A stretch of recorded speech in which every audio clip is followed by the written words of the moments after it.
Pessoal, bom dia. Vamos lá para mais um giro de mercado. Hoje, dia 3 de outubro, terça-feira. O mês de outubro não começou tão bem assim, né? Ó. Vamos lá, o trava-língua. A galera toda na groselha. Né? O mundo todo em risk-off. Então, as taxas de juros ganhando seu destaque novamente, né? No campo de vilão, né? No papel de vilão. O T10 ontem chegou a bater 4,7%.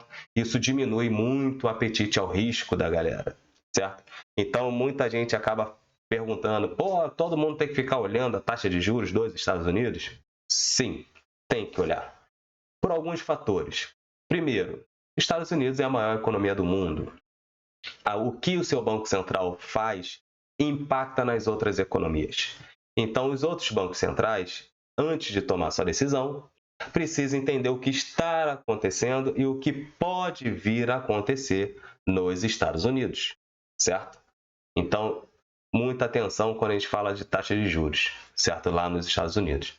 Então, tem a taxa do Fed, que ele coloca, e tem a taxa longa, né? É a mesma coisa que acontece aqui. A taxa longa é a que acaba precificando os valuation das empresas, né? Quando você faz o fluxo de caixa descontado, você utiliza ela para poder trazer o fluxo de caixa futuro a valor presente, para entender qual seria o valor de fato daquela empresa, para você poder tomar. Então, se a taxa de juros está subindo, o que acontece com o valor da empresa?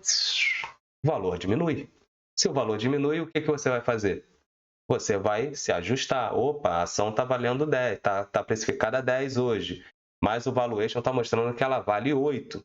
Então, vou abrir uma venda de 10 para 8 para eu chegar e comprar ela no preço justo. Simples assim, né?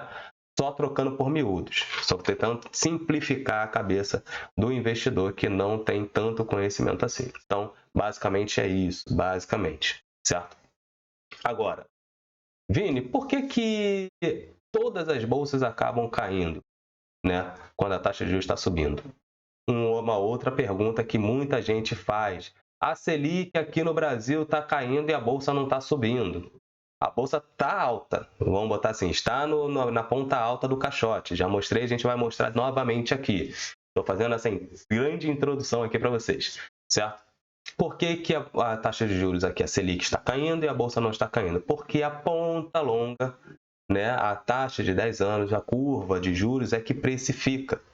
Não é a Selic que vai precificar as ações da Bolsa, as empresas da Bolsa, e sim a curva de juros. Você tem que se atentar à curva. Se a curva começar a ganhar um pouco mais de força, a Bolsa vai ceder, natural.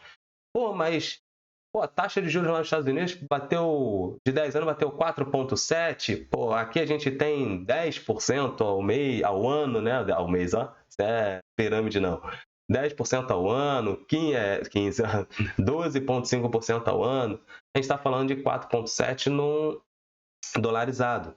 E um outro ponto é, entenda qual é o rendimento anual líquido, né, a taxa real que você precisa ter para construir um bom patrimônio. A galera gosta muito de olhar 25% ao ano, 15% ao ano, mas o que importa mesmo é a taxa real, a taxa livre da inflação, o quanto você está buscando ali, certo? Então, entendo que às vezes tem tipos de rendimentos que são muito bons e você consegue construir o seu patrimônio e você não precisa se arriscar tanto assim. Se o mercado de renda variável, se o mercado financeiro é um mercado de risco, o que você precisa fazer? Você não precisa se jogar completamente no risco para ganhar um prêmio. Você precisa controlar a sua exposição ao risco. Então, se o mundo todo, os grandes players no mercado, que movimentam de fato o mercado, fazem os movimentos que fazem, por que é você que vai fazer ao contrário? Certo? Então, por isso, como diz o meu sócio e amigo Rafael Costa, exposição, risco é exposição. Controle a sua exposição ao risco frente ao prêmio que você está buscando, certo? Aproveite as oportunidades. Nesse momento, como diz outro amigo meu, quem tem caixa é rei. Vamos para o jogo, certo? Aqui, vamos olhar aqui na Ásia e Pacífico, né? Ásia e Oceania, majoritariamente no campo negativo. Ali, Destaque, né, negativo ali para Hong Kong, 2,69% de queda. Isso muito impactado pelas ações do setor de imobiliário, né? O setor imobiliário pressionando ali a Bolsa de Hong Kong, fazendo a Bolsa ceder um pouco mais. Então, nós tivemos ali Long For Group, né, com destaque na queda de 6,5%, Country Garden, aí com destaque também de 7,05%, beleza? Nós tivemos Evergrande chegou a bater 60% de alta, mas acaba não tendo tanto peso porque a Evergrande cai 80%, depois sobe 60%, depois cai mais 70%, enfim, é uma celeuma danada, ou seja, vai virar uma MMX da vida, né? Parece que já virou. Bom, quem já operou a MMX sabe o que eu estou falando. Já Oceania, para os novos na Bolsa, a famosa OIBR. Vamos lá, já lá na Oceania, né, nós tivemos na Austrália o Banco Central australiano mantendo as suas taxas inalteradas em 4,1%. Não teve aí alteração. E a Bolsa lá cedendo aí 1,28%. Mineradoras e as petrolíferas cedendo bastante, né, pressionando as bolsas lá na Austrália. Petrolífera, até porque petróleo começou a recuar um pouco mais. O Brent já está batendo na casa de $90 ali, né? E o WTI batendo aí $88. Então, isso até mesmo ontem, nossa querida Petro cedeu, né? Ajudou o nosso Ibovão da Massa a fazer ali, renovar parte das suas mínimas, né? Ali durante o dia, acelerar a sua queda, muito pela correção do petróleo, certo? E minério de ferro, as mineradoras acabam sofrendo um pouco mais, até porque a China está fechada, está lá na semana de ouro, né? Golden Week, fechada lá, então a cotação do minério acaba ficando um pouco mais descorrelacionada e isso atrapalha bastante as mineradoras, beleza? Lá pela Europa, a Europa também majoritariamente na groselha, somente um índice ali, né, que é o índice do Reino Unido, né, que está levemente positivo, 0,15% de alta, mas todo mundo também no risk-off, ainda mais depois que ontem, né, as duras falas dos dirigentes do Fed, né, mantendo aí, falando que as taxas de juros vão permanecer altas por mais tempo, as duras falas continuam pressionando o mercado, fazendo peso no mercado. Isso fez com que os rendimentos dos títulos subissem um pouco mais. Ah, mas não teve lá a reviravolta, né, do shutdown, Vinícius, que o Congresso não parou, isso não traria uma tranquilidade? Sim, traria uma tranquilidade, desde que os Fed Boys e Fed Girls eles tivessem ali umas falas mais tranquilas, mas a fala continuou sendo dura. Lembre-se que eu falei ontem no nosso giro de mercado para a galera do curto prazo que essa semana teria volatilidade, teria movimentação? Tá aí. Quando tem muito dirigente do Fed falando, muito presidente de Banco Central falando, e o ponto de alerta dos investidores no mundo são as políticas monetárias, né? É a política monetária do mundo, o que acontece? Movimentação. Porque cada player tem uma expectativa. Então, nós tínhamos ali uma expectativa, depois que se abrandou, quando veio a leitura do PIB, do PCE, na semana passada, que as taxas de juros do Fed não seriam inalteradas, permaneceriam estáveis até o final do ano. Ali tinha muita coisa na cabeça dos investidores.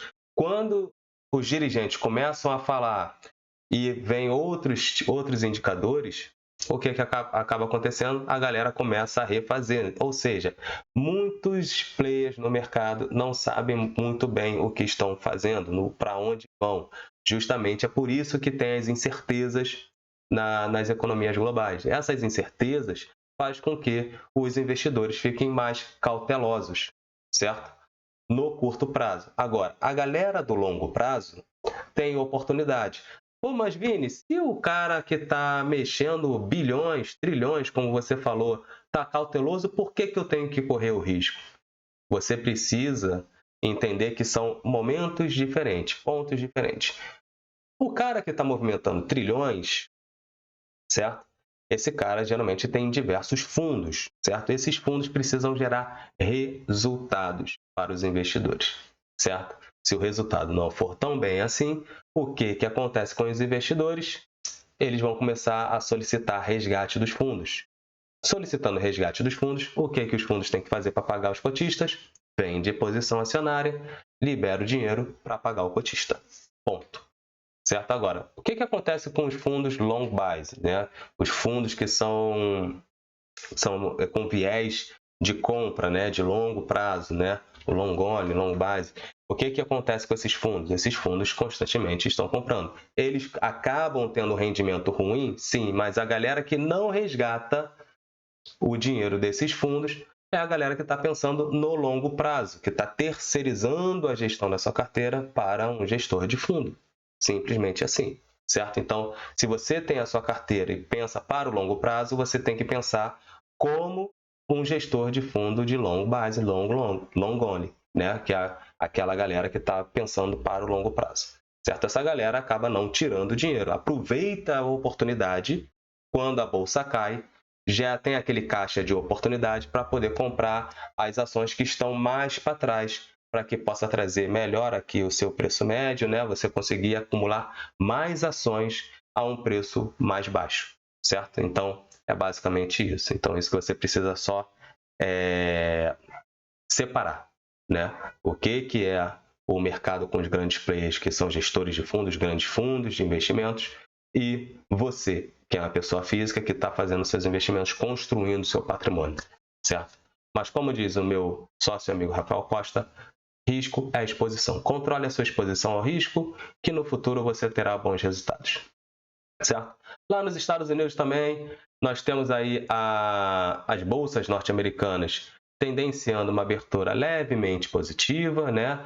Então está recuperando parte ali das suas perdas, até porque ontem nós tivemos aí as bolsas, né, praticamente mistas, parte precificando a reviravolta do shutdown, outra parte precificando ali a questão do PMI melhorando, mas hoje tem bastante indicadores também, né? Nós temos indicadores lá fora e indicadores aqui dentro. Olhando para os Estados Unidos, lá fora vai todo mundo olhar para a abertura de novas vagas, né? Que são os JOLTS, que é mais indicador de relatório de abertura de vagas dos Estados Unidos, vagas de emprego lá nos Estados Unidos. Ontem nós tivemos aqui o nosso CAGED, que surpreendeu positivamente, né? O Brasil está tendo indicadores bons, positivos, mas está apanhando muito mais pelo fator externo. Por isso que eu estou falando para vocês, quando lá fora acalmar, aqui a gente tende a ganhar força, porque aqui nós estamos cortando taxa de juros, né? A questão do desemprego está melhorando, né? A gente está ganhando aí, está tendo boas surpresas na questão aqui do desemprego, isso acaba influenciando a revisão de PIB que a gente está tendo. Então, com esse resultado do CAGED, a força tendo mais força de trabalho, essa força de trabalho sendo muito produtiva, isso acaba refletindo num ganho no PIB, né? Num ganho na nossa economia. Então, isso é positivo, faz com que as empresas tendem a ganhar, ter um resultado melhor do que tiveram no período anterior. Então, isso vocês também têm que olhar, porque a gente está tendo um tipo de fundamento interno. Tem a questão do fiscal, o governo, não sei o quê. Esqueçam a questão de política, né? Do seu viés político. Entendam o que está acontecendo na economia. O que vai ditar a Bolsa é a economia. Só que a nossa política vira e mexe, faz com que a Bolsa aqui se movimente por ruídos. Mas esses ruídos políticos, na maioria das vezes, não mudam o fundamento da empresa. De algumas empresas, outras vai mudar, mas de algumas não. Então vocês precisam estar atentos a isso. Então, tem coisas que estão acontecendo que fazem com que as nossas empresas internas vão ter um ganho melhor. Só que como a pressão no mundo está maior, isso acaba trazendo a nossa bolsa também para baixo, certo? As questões fiscais são uma incerteza? Sim, são uma incerteza. Mas vamos tirar a questão do viés político, a sua posição política, e olha de fato o que está acontecendo. Tem coisa boa ainda aqui, né? Tem muitas empresas que estão mal precificadas. Então fiquem atentos a isso. Não deixem o curto prazo influenciar no seu longo prazo. Beleza? Bom, olhando aqui para o nosso Ibovão da Massa agora, né? A gente já viu ali as bolsas norte-americanas tendenciando uma abertura de neutro para positivo. É o que está ali. Vai permanecer? Não sei, nós temos indicadores para sair, né? E esses indicadores, eles acabam fazendo preço, né? gerando preço no curto prazo, beleza? Bom, vamos olhar aqui o nosso Ibovão da Massa, botando aqui na tela para vocês. Vou até aumentar aqui o... Opa, cadê? Aqui. Até aumentar aqui para vocês. Então, nós temos aqui praticamente a nossa consolidação do Ibovespa, certo? E nós temos aqui uma lateralização. Essa Fibonacci vou deixar traçada aqui ainda, né? Nós tivemos aí a nossa bolsa cedendo 1,29%. Estamos nessa correção lateral aqui, como eu falei, para perder, né, essa correção. Ele está tentando enviar a ordem. Não quero enviar ordem nenhuma, não. Pelo amor de Deus. O que eu estava falando ontem para vocês? Perdendo essa região aqui, cadê minha cruzeta? Perdendo essa região aqui, ó, que são os 114 mil pontos, perdendo de fato, aqui foi uma violinada, né, como diz Marta Matsumura. Perdendo essa região aqui de fato, pode vir buscar os 110 mil pontos, pode vir aqui para a média móvel de 10 períodos, 109 mil pontos. Pode acontecer isso? Pode acontecer. Vai acontecer? Não sabemos. Simples assim. Porém, o que está tendenciando? A média móvel de curto período, de 10 períodos, já cruzou a média móvel de 20 períodos, ou seja, então está mostrando um viés de queda. Isso pode fazer com que a bolsa agora venha a ter uma retração, bater aqui nos 112 mil pontos, mas se bater aqui, não fiquem preocupados, a não ser você do curto prazo, que comprou para vender, fez um swing trade, né? Comprou na semana passada para vender essa semana e agora a bolsa não está respeitando a leitura que você fez, certo? Então, por isso que eu falo muito para vocês o seguinte, olhem sempre os fundamentos, olhem o cenário que está se pintando, não olhem somente a fotografia. Muita gente opera pelo gráfico, eu olho o gráfico aqui, mas eu não sou grafista, eu sou fundamentalista, eu olho os fundamentos primeiro. O gráfico eu olho para ver como está o preço ou a pontuação num espaço de tempo. Estou situado aonde? Se perder essa região onde muita gente está interessado na compra, vai acontecer o quê? Vai para onde? Aonde pode parar? Aonde tem a média móvel aqui de 200 períodos, que sempre é respeitada, de média móvel de 200 períodos, a de 50 períodos, são médias móveis que são muito respeitadas, porque tem muita gente ali precificado, né? Está dentro daquele preço, está situado naquele preço. Bom, então, muita gente pode ter visto esse candle aqui, por exemplo, assim, agora é a bolsa para cima, agora vamos comprar e tudo. Aí foi lá, comprou, aí a bolsa cai. Vamos pegar uma outra ação aqui, vamos pegar a nossa querida Vale. Vamos pegar a nossa querida Vale, a mesma coisa. Vale, né, aqui é a posição da carteira do Descomplicando, que está aqui.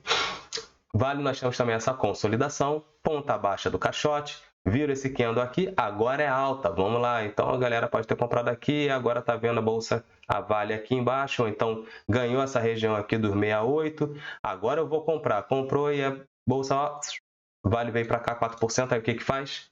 Vai lá e vende Vale, porque comprou para poder realizar daqui a uma semana, 2 semanas, mas calma aí, e os fundamentos que estão acontecendo lá fora? Você, quando comprou Vale para fazer o swing trade, você viu que a China estaria fechada na próxima semana? Isso poderia atrapalhar a cotação do minério de ferro? Você viu que teria falas dos dirigentes do Fed essa semana? Você viu a quantidade de indicadores que teríamos essa semana que podem influenciar a taxa de juros lá fora? E essa taxa de juros pode precificar, pode movimentar os ativos, né, as bolsas durante essa semana. Por isso que eu falo para vocês, olhem os fundamentos, se preocupem com os fundamentos e não simplesmente com uma fotografia. Isso que eu quero passar para vocês, beleza? E a galera do longo prazo, segura a onda, deixa que nesse primeiro momento que vocês estão construindo a carteira, o mar é mais revolto, até passar a arrebentação, o mar é muito revolto, certo? E mar calmo também nunca fez bons marinheiros, né? Como diz a minha galera aí, meus amigos que gostam de navegar. Beleza? Então, perdendo essa região dos 114 mil pontos, pode sim vir aqui para os 110 mil pontos. Então, não tem pânico nenhum, até porque a consolidação nunca terminou. Só vai terminar ou quando a gente perder, de fato, aqui os 98 mil pontos, que eu acho muito difícil, mas não estou falando que nunca vai perder. Pode perder? Pode. Vai perder? Acho difícil. Certo? Está muito mais para que a gente ganhe os 120 mil do que perca os 98 mil pontos, certo?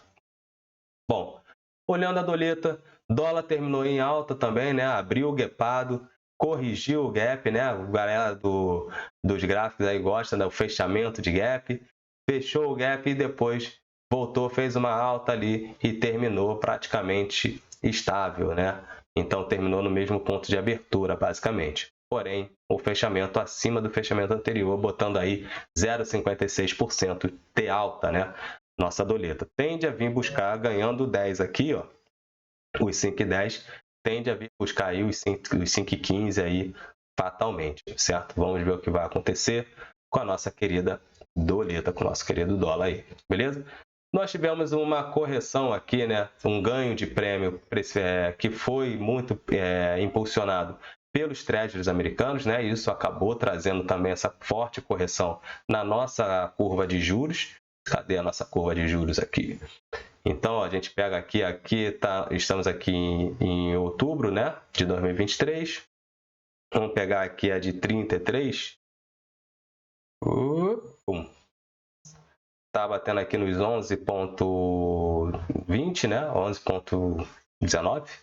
Vamos botar dessa forma, né? Então a curva de juros começando a ganhar um pouco mais de força, né? Uma inclinação ganhou no meio da curva uma grande inclinação e na ponta longa da curva também ganhando uma inclinação maior, certo? Então isso acaba fazendo com que o apetite ao risco no curto prazo acabe cedendo, né? Ficando para trás.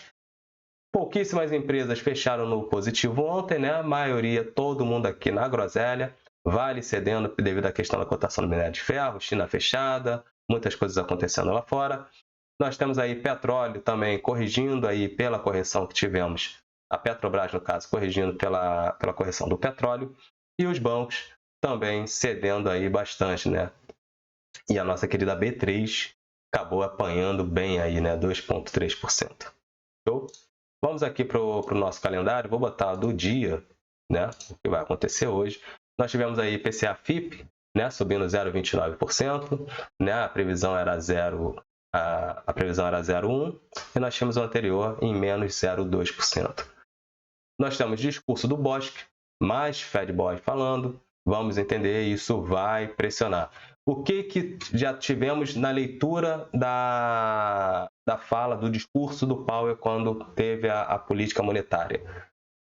Duras falas. 12 de 19 dirigentes do Fed defendem uma elevação de juros até o final do ano. Ah, mas o mercado está achando. Ponto. Vou falar igual o Eurico Miranda. Ponto. Mas o Vasco, o respeito ainda não voltou tanto assim. Mas vamos lá, tirando a brincadeira aqui do futebol. Então é o seguinte, foi mencionado isso, esse é o dado que a gente tem, é o fato que nós temos. 12 dos 19 dirigentes mencionaram que vão sim ter que subir a taxa de juros, defendem essa subida. Com a leitura que teve do PIB, do PCE, o mercado começa a achar que pode não subir assim a taxa de juros. Agora tem a galera aqui falando. Então o mercado tomou uma posição lá atrás que o mercado tinha que subir, que o Banco Central norte-americano não vai mais subir taxa de juros e tal, perere parará. Beleza, tomou essa posição. Aí vem agora a galera que defende a subida da taxa de juros, começa a falar e reforça o que o Powell tinha falado lá atrás. Aí o que faz? A bolsa volta para o patamar que estava antes. Vamos olhar aqui? Nós tivemos isso aqui, né? Bolsa cedendo e tudo. Está no semanal, né? Bolsa chegou a vir aqui nos 113 mil pontos e tal. Beleza? Vamos subir mais a taxa de juros, tem que defender a subida da taxa de juros, perere parará, a bolsa caindo. Não, agora a bolsa não vai mais cair, porque veio aí dados de PIB, né? Veio dados de PCE, mudou um pouco mais a cabeça dos analistas, dos investidores. Beleza, tá, a bolsa começou a subir. Aí vem a galera começa a falar, vamos manter a taxa de juros deselevada mais tempo, duras falas do Thomas Hawks, aí o que faz? Recua novamente, certo? Então, muita atenção quando você está tomando as suas posições. Não vai atrás da manada. Ah, mas são os analistas, tá bom, mas o dinheiro é seu. né? Entenda o que eles estão falando, a posição que eles estão falando, qual é o momento de vida que eles têm e qual o seu momento de vida. Beleza? Discurso do Bosque, isso vai fazer preço também, isso tende a movimentar mercado. Vamos entender o que ele vai falar. Nós temos 9 horas da manhã, produção industrial aqui no Brasil. Vamos entender como é que está a nossa economia, a nossa atividade industrial aqui no Brasil, se a produção está bem, se não está, né? Se a produção industrial estiver indo bem, quer dizer que está tendo pedido do varejo. Se o varejo está pedindo, quer dizer que o varejo está vendendo. Não olhem somente uma fotografia. Então, se a indústria está produzindo, o varejo provavelmente está pedindo. Se o varejo está pedindo, quer dizer que o varejo ou tem boas expectativas para o final do ano, ou o varejo está vendendo bem. Agora, se a produção caiu, quer dizer que o varejo também não esteja indo tão bem assim, porque aí está pedindo menos e está com menos expectativa de uma forte venda no final do ano. Então, muita atenção, a gente está no último trimestre do ano, beleza? Então, o último trimestre geralmente é o melhor trimestre para o varejo. O último trimestre é um dos melhores trimestres para o varejo. Pensem nisso. 11 horas da manhã é onde o mercado toma uma direção, certo? Oferta de emprego lá nos Estados Unidos, certo? Os JOLTS. Essa oferta de emprego norte-americano, isso vai dar mais alguns indícios de como o Fed vai se comportar na próxima reunião. Lembre-se que o mercado lá fora está no compasso das taxas de juros norte-americanas. É isso que está fazendo o preço. Se a gente olhar internamente, nós tivemos o CAGED ontem, nós tivemos uma boa surpresa no CAGED, que reforça nosso ganho do PIB. Isso é positivo para o Brasil. Nós temos o Brasil cortando taxa de juros. O Campos Neto ontem mencionou, né, que o ritmo vai permanecer esse. O ritmo está bom de corte de 50 base points. Então, o Campos Neto também está mais alinhado com a galera do fiscal, né, com a ala econômica do governo. Então, assim, tem coisas boas que estão acontecendo e tem fundamentos de empresas que estão bons ainda, mas as empresas estão cedendo porque tem gente vendendo porque tem que pagar cotista, certo? Então, muita calma, muita atenção com isso, não se precipitem. Entendo que você está no longo prazo, você tem que olhar essas oportunidades. A galera do curto prazo não. A galera do curto prazo quer mais movimentação, quer barata voa, que aí fica dinheiro na mesa, os mais inteligentes e os que estão mais preparados conseguem buscar, né, pegar esse dinheiro que ficou na mesa, beleza? Agora, a galera que está entrando sem saber o que está fazendo, filho, vai só perdendo dinheiro à torta e à direita, certo? Então, isso vai mexer, né? Porque a taxa dos Estados Unidos é que precifica hoje, que está mandando no apetite ao risco global. Então, fiquem muito atentos à questão do Fed, certo? Nós temos ali, ó, por exemplo, os rendimentos aqui dos Treasuries, por exemplo, né? Está aqui, ó, a cotação está para baixo, né? Então, assim, está mostrando aqui uma tendência hoje de uma correção, né? Os Treasuries de curto prazo de 2 anos já começou a devolver parte do prêmio, né? A variação do preço da cotação dele está vindo para baixo, mas o rendimento para cima, né? Então, os rendimentos estão vindo para baixo. Agora, a ponta longa, né, de 10 e de 30 anos, continua com rendimento positivo, certo? A cotação está negativa, o rendimento está positivo. Beleza? Vamos olhar aqui também a agenda que tem aqui, né? Nós já falamos ali da agenda no exterior. Então, aqui nós temos a pesquisa da industrial. Nós temos aí Tesouro fazendo o leilão dele, que é normal, né? Todo dia tem. Então, o presidente do Fed de Atlanta, né, o Bosque, vai falar ali sobre as perspectivas econômicas no evento em Atlanta. Nós temos aí o JOLTS, que é aqui que está todo mundo de olho, certo? E estoque de petróleo semanal, né, o API, beleza? Lá no Japão, mais tarde, nós temos aí o PMI do Japão, né, tanto composto quanto de serviço. E aqui a China permanece aí com o seu feriado, China e Coreia do Sul. Show? Bom, recados dados, muita atenção com o capital de vocês. Lembre-se que você que está no longo prazo, não viva o curto prazo. Você do longo prazo continue mantendo a sua caminhada de construção patrimonial, certo? Controle a sua exposição ao risco para que você não venha se machucar, beleza? Não venha se deteriorar. Você do curto prazo, aproveita a semana, irmão. A semana O que não vai faltar é a movimentação, certo? Tanto no dólar quanto no índice, então isso vai trazer muita movimentação, mas saiba exatamente o que você está fazendo. Não olhe somente uma fotografia, olhe o filme como um todo, olhe o fundamento que pode acontecer no mercado, certo? Para evitar que você faça besteiras. Show? Então, muita atenção no capital de vocês. Até amanhã com mais giro de mercado. Valeu!